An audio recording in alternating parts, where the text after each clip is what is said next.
시청자 여러분 안녕하십니까. 지금부터 저렇게는 안보정론을 시작하겠습니다. 자, 이번 시간에는요, 지금 이제 헌재 재판소장 인사청문회가 제 내주에 열립니다. 자, 내일부터 시작되니까요. 자, 그래서 이종석 헌재소장 이 후보자가 말이죠, 입장문을 내놨습니다.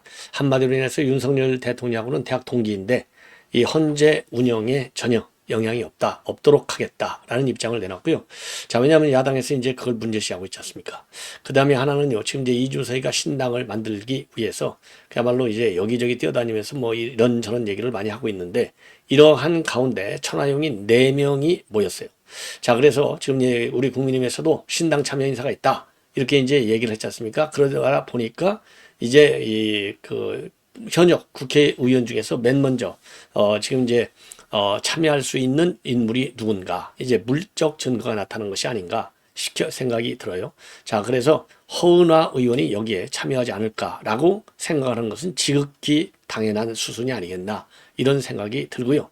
자, 그 다음에는요, 유창훈에 대한 이 징계 청원, 이것이 이제 신자유연대 김상진 대표가 대법원에 청구를 최근에 했습니다. 그래서 요 내용을 말씀을 드리도록 하겠고, 그 다음에 이제 부정선거와 관련해서는요, 제가 제보를 받은 내용인데, 여러 가지 지금 많은 움직임이 있지만은 제일 중요한 것 중에 하나는요, 이제 보도까지 됐어요. 지금 이제 이호선 국민대 교수가 이제 헌재 우연 심판 청구를 했지 않습니까? 제소를 했는데, 이것이 결국 정식 심판부에 넘어갔습니다. 예, 넘어갔어요. 그러니까 이제 헌재에서 이제 공식적으로 헌법 소원, 우연이 아니고요, 죄송합니다, 헌법 소원을 청구했어요. 지난달 26일 날. 자, 그런데 9일 날 정식 심판에 넘기기로 결정을 했다, 이런 결정문을 이호선 교수가 공개를 하고 났습니다. 자, 그래서 이제 핵심이 사전투표제도 이제 없애달라는 건데요, 헌법 심의 절차에 돌입한 거. 그래서 이제 사전투표 없애야 된다라고 하는 여론 압도적으로 좀 많이 만들어야 될 것이 아닌가, 이런 생각이 들어요. 자, 그 다음에는 이제 마지막으로요. 마지막으로 여러분들 잘 아시겠지만은 지금 이제 이 비명계들의 움직임이 심상치 않지 않습니까? 자, 그래서 이와 관련해서 조정식 사무총장이요, 이재명이 험지 출마 없어, 딱 잘라서 이 정리를 하고 났었어요. 왜냐하면 김두관 의원이 험지 출마라, 이렇게 이제 공격을 하고 났었지 않습니까? 그런데 험지 출마 없다는 점을 분명히 하고 있습니다. 자, 이러니까 조정식이를 안 자르는 거가 되겠습니다. 자, 이렇게 해서요, 이제 핵심 이슈들 서너 가지 여러분들께 이제 집중적으로 말씀을 드리도록 하겠습니다. 자, 그러면요, 맨 먼저 이종석 헌재 소장입니다. 아마도 여러분들 이름도 잘 모르실 테고요, 얼굴도 잘 모르실 거예요. 자, 그래서 윤석열 대통령하고 이제 법대 동기인데, 이 문제는 뭐냐? 우선 두 가지를 지금 야당에서는 쟁점화시키려고 하고 있어요. 하나는 법대 동기인데 그러면 윤석열 대통령의 영향력 안에 헌재가 논의되게 된다, 야, 이래서 이제 반대를 하고 있고요. 그 다음에 이제 또 하나는 뭐냐? 이제 여러분들 잘 아시다시피 지금 경북고등학교 출신이고요. 그 다음에 이제 또 대법원장 후보자도 똑같은 경북고등학교 출신의 서울법대, 둘 다 똑같아요, 학력이. 자, 그리고 또 하나 이제 헌재 소장은 또 하나의 쟁점은 이제 이 헌법재판관을 이미 5년을 했기 때문에 1년밖에 못하게 되어 있어요. 왜냐하면 헌재 소장은요, 이 헌법재판관이 임명될 경우에는 총 6년을 넘지 않도록 해야 되기 때문에 규정상, 법률상. 자, 그래서 1년밖에 못하는데 1년짜리 헌재 소장을 왜 굳이 임명하려고 하느냐? 요것도 시비를 할 가능성이 매우 큰 것 같습니다. 자, 그래서요, 이제 헌재 소장도 대법원장하고 마찬가지로 국회에서 표결을 거쳐서 최종 임명이 되는데, 그래서 이제 만약에 국회 표결에서 부결된다, 이러면 또 안 되는 거예요. 자, 그래서 청문회는 이제 내일부터 이제 당장 13일 날 진행이 되게 되어 있어요. 자, 그래서 하루 전날 이 야권의 이런 비판과 관련해서 지금 이제 이종석 헌재 소장이 공식 입장을 내보냈습니다. 제가 보기에요, 이제 인사청문회와 관련해서 내놓은 최초의 입장이 아닌가, 이렇게 생각이 들어요. 자, 그래서 한마디로 친소관계 사법부 독립에 영향 전혀 없다, 또 전혀 없도록 하겠다, 이러한 입장으로 이제 압축이 됩니다. 서울법대 79학번이거든요. 자, 그래서 윤 대통령과 정기적으로 사적인 만남을 가지지 않는다, 후보자 지명 전에 윤 대통령으로부터 직접 연락받은 사실도 없다라고 분명히 밝히고 있습니다. 그리고요, 이 사법부와 윤 대통령과의 관계에 관해서는 사법부는 권력분립의 원칙과 사법부 독립 원칙에 따라서 본연의 책무인 재판에 충실해야 된다, 그렇게 해서 소임을 다하면 되는 것이다. 대통령의 국정 운영을 뒷받침해야 한다거나 하는 것은 전혀 고려사항이 아니다. 뭐 옳은 얘기죠, 원론적으로. 예. 자, 그리고요. 위장 전입 문제가 지금 제기되고 있는데 본인이 3차례, 배우자가 2차례 위장 전입을 한 것으로 드러나고 있거든요. 여기에 대해서는 분명히 뭐 이유에 어떻게 됐든 간에 죄송하다. 사과 입장을 내놓고 있습니다. 다만요. 이 위장 전입이 부동산 투기 목적은 결코 아니다. 그렇지만도 이유 불문하고 부적절한 행위라고 인식하고 있고 사과 말씀을 드린다고 밝히고 있습니다. 그런데요. 이 이제 위장 전입 문제는 헌재 재판관 인사청문회 때도 거론된 바 있어요. 자, 그래서 막 위장 전입한 이유로 해서 임명이 안 된다? 그러면 뭐 장관할 사람들 이 정부 청문회 통과할 인물이 저는 하나도 없다고 봐요. 다만 이제 위장 전입이 뭐 이 부동산 투기 목적으로 현저하다. 이런 경우에는 뭐 다시 재고할 필요가 있겠지만은 위장 전입이라고 하는 것이 부동산 투기 목적이 아니고 뭐 우리 한국 사회 교육 목적이 굉장히 강한 나라 중에 하나 아니겠습니까? 그래서 이 자녀들 교육상 물론 그걸로다가 이제 그 불법이 아닌 걸로 될 수는 없겠지만은 자녀 교육상 불가피하게 이 뭐 위장 전입한 사실이 좀 드러날 경우에는 도가 지나치지 않나 이것도 비판할 소지는 있어도 이 통과를 막을 장애 요인으로 될 수는 없을 것이 아닌가. 그래서 이미 헌재 재판관은 5년 전에 다 통과도 됐고 그렇기 때문에 이번에 새롭게 이 통과, 물론 이제 헌재 재판관하고 헌재 소장하고는 물론 다릅니다만은 이 통과를 안 시켜줄 정도의 이 불법적인 활동은 없지 않느냐. 그리고 아니 서울법대가 또 얼마나 커요. 그 뭐 학교 동기라고 그래서 이 영향력을 미리 우려해가지고 요것을 이 발목을 잡는 거 이것도 국민들로부터 이 공감을 받기가 굉장히 어려울 것이다. 비판의 소지는 있지만 이거가 결정적 통과의 방해 요인, 통과를 시켜서는 안 되는 이 반대 요인으로 작용하는 것은 우리 국민들이 용납하지 않을 것이다. 이렇게 판단이 됩니다. 자, 이렇게 해서요. 헌재 소장 이제 청문회 이제 하루를 앞두고 내놓은 입장만 말씀을 드렸고요. 자, 이거를 보면은 천하용인 뭐 여러분들 뭐 잘 아시지 않습니까? 자, 이게 이제 맨 오른쪽 앞줄이 이제 허은하 의원이 되겠죠. 이준석이 갔을 때 이제 대변을 했지 않습니까? 그 다음에가 이준석이, 그 다음에가 천하람, 예, 그 다음에가 이 김용태, 그 다음에가 이분이 이제 이기인 경기도 의원이 되겠습니다. 자, 이거는요, 요 모임에 참석한 사람들이 이제 각자 페북에 올리다 보니까 언론에 이제 노출이 된 겁니다. 천하용인. 예. 이 사람들은 이제 최근에 만났다. 그렇게 돼 있고, 김용태 전 최고위원이 요거를 페북에 맨 먼저 올렸어요. 만나서 얘기했다. 앞으로의 작전이 이해가 간다. 예. 그리고 이렇게 공개 사진에는 아까 지금 여러분께서 지금 보시는 대로 말이죠. 요 4명이 아주 사이좋게 천하용인 딱 앉아서 거사를 논의한 것이죠. 거사. 예.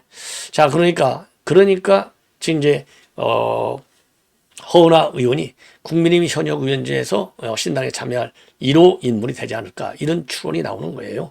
아니 뭐 허은하 의원이 말이죠. 이준석이가 대표 안 했으면 당 대변인 자리를 갈 수 있었겠습니까? 예. 한 자리 감투를 대변했었던 거 아니겠어요?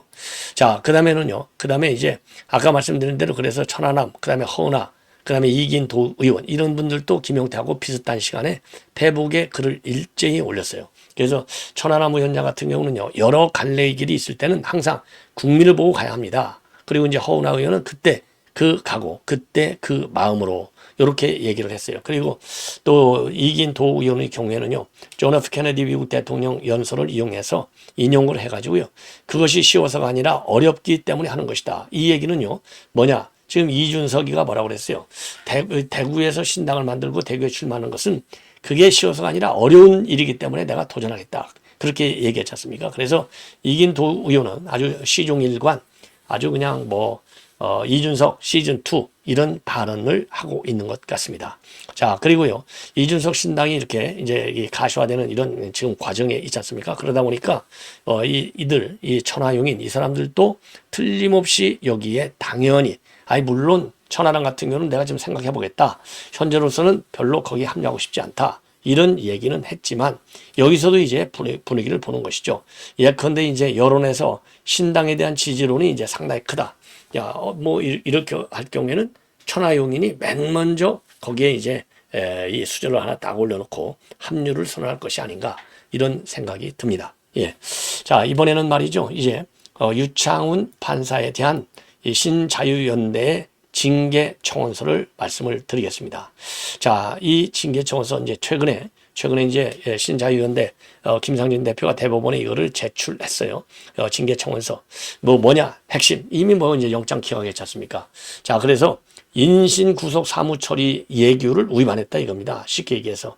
그러니 징계를 하라. 이렇게 되어 있어요. 자, 그래서 지금 이 청원서 이거는요. 신자유연대 김상진 이름으로 된 게 아니라 여기서 청원 동의서를 받았지 않습니까? 그래서 국민일동 이런 이름으로 이 대법원에 징계를 청구하고 있습니다. 자, 그래서요. 요거를 보면은요. 일단요. 지난번에 이제 영장 기각할 때의 기각 사유. 그러니까 이제 대북 송금과 관련해서 이화영 진술과 관련해서 피의자 주변 인물에 의한 부적절한 개입을 의심할 만한 정황이 있다. 그러나 피의자가 즉 이재명이죠. 정당의 현직 대표로서 공적 감시 그리고 비판 대상인 점을 감안하면 증거인멸 염려가 있다고 단정하기는 어렵다. 이게 왜냐하면 영장 발부할 때요. 증거인멸이냐 도주우려냐 이게 제일 큰 거 아니에요. 그러니까 대표인데 무슨 증거인멸 염려가 있느냐 요런 얘기인데 이게 말이 안 돼요. 이미 증거인멸을 지금 한두 번 했습니까? 예. 자, 그러니까 유창훈이가 욕을 먹을 수밖에 없는 겁니다. 자, 그래서 지금 이제 핵심 문제는 뭐냐? 대북송과 관련해서 이제 조선일보 보도한 내용을 근거로 해서 이제 이 징계 청구를 요구하고 있어요. 자, 무슨 내용이냐? 이 부인이 난리쳤잖아요. 자, 그래서 말이죠. 이화영의 아내를 회유해서 변호인을 사임시키고 그리고 이제 송국 관련성을 부인하는 호소문을 작성하게 하고 이러한 검찰 주장이 나왔지 않습니까? 이게 이제 구속영장 청구서에 전부 다 들어가 있는 거예요. 예. 자, 그래서 이화영 진술을 갖다가 스스로 뒤집는 내용의 서류가 작성되는 등의 상황을 말한다. 이게 이제 이화영 진술이라는 게 이제 이 언론에서 보던 게 이화영 진술이 뭡니까? 내가 이재명한테 정보 보고했어. 이 얘기가 이제 하나 있고 또 하나는 이제 법정에서 진술한 내용. 부인이 변호인을 해임시키고 해임시켰지만은 나는 이 변호인 해임 못 시켜. 이런 얘기를 또 했지 않습니까? 이런 내용을 얘기하는 겁니다. 자, 그래서 이제 헌법에 따르면은 이 법관은 헌법과 법률에 의해서 그 양심에 따라 독립하여 심판한다고 되어 있고, 그 다음에 헌법 108조에 의하면 대법원은 법률에 저촉되지 아니하는 범위 안에서 소송에 관한 절차, 법원의 내부 규율, 그 다음에 사무 처리에 관한 규칙을 제정할 수 있다. 이렇게 되어 있는데, 되어 있고요. 그리고 또 대법원은 인신 구속의 사무 처리에 관한 예규도 제정한 바 있다는 거예요. 그래서 이 예규 48조 1항 4호에 따르면은 피의자 측이 피해자 등 증인에 대하여 어느 정도의 압력이나 영향력을 행사할 수 있는지 여부를 구속영장 발부의 기준으로 정하도록 그렇게 되어 있어요. 자, 그런데 유창훈의 경우에는요. 이재명이가 야당 대표로서 측근 증언에 개입한 정황을 인정하면서도 단지 야당 대표라는 이유를 들어서 구속영장을 기각 처리했지 않습니까? 그래서 구속영장을 기각한 것이 바로 지금 인신구속의 사무처리에 관한 예규를 명백히 위반했다. 이렇게 이제 보는 겁니다. 그래서 유창훈 판사는 법관징계법 제2조에서 정한 대로 법관이 직무상의 의무를 위반하거나 게을리한 경우에 해당될 수 있다는 것이죠. 그래서 지금 징계를 청구하고 있는 겁니다.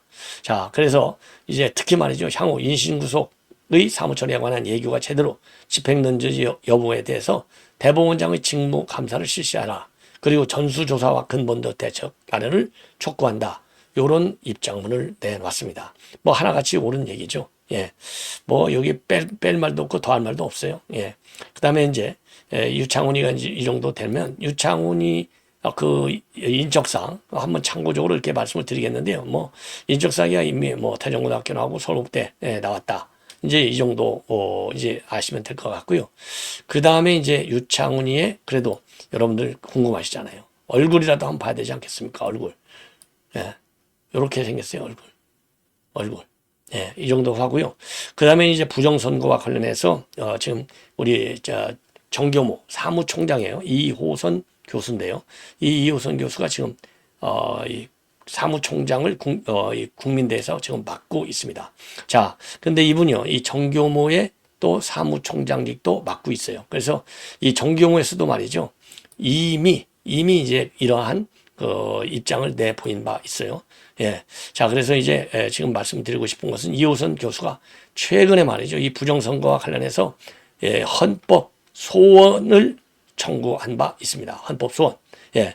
자, 그래서 이 헌법 소원을 그러니까 지난달 26일 날 헌법 소원을 청구했어요. 헌법 소원을 청구했는데 지금 이제 헌재로부터 그야말로 문서 받은 문서 그러니까 이제 공식 재판부에 회부를 했다. 이러한 문서를 전격적으로 공개하고 나섰습니다. 자, 한번 크게 보여드릴게요. 자, 이거 결정 딱 돼 있잖아요. 윤함석 헌재소장, 이영진, 이미선 이런 이 세 명이 이제 이 결정한 거거든요. 세 명이 뭐라고 결정했느냐? 바로 이 사전 투표제 이거 이 우연 심판 청구한 걸 이제 정식 회부하기로 밝혔다고 합니다. 예, 요게 이제 제일 큰 거예요. 그리고 이렇게 자 공식적인 심판 회부 이 결정문을 청구인 측에 보냈다. 이렇게요.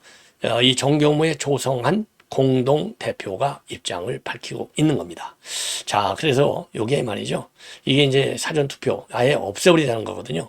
자, 그래서 여기에서 이제 주장하는 내용을 보면은 여러분들 뭐 이미 다 이제 아시는 내용이고 저도 그렇게 주장했는데 제일 큰 게 법률적인 근거가 될 수 있는 게 바로 국정원의 평가입니다. 자, 국정원의 평가 뭐라고 되어 있느냐? 통합선거 멍멍이 시스템은 해킹이 굉장히 가능하고 또 사전투표 인원까지도 바꿀 수 있다. 그리고 또 유령 유권자도 정상 등록할 수가 있다.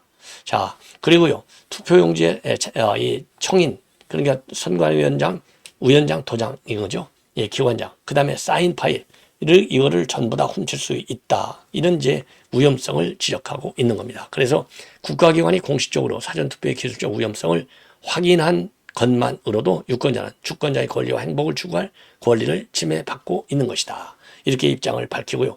그리고 투표용지의 QR코드를 통해서 이 투표자가 누구인지 알 수 있도록 한 거. 이거는 비밀, 이 투표 원칙에 반하는 거 아니겠습니까? 자, 그리고요. 그리고 여러분들 뭐 잘 아시다시피요.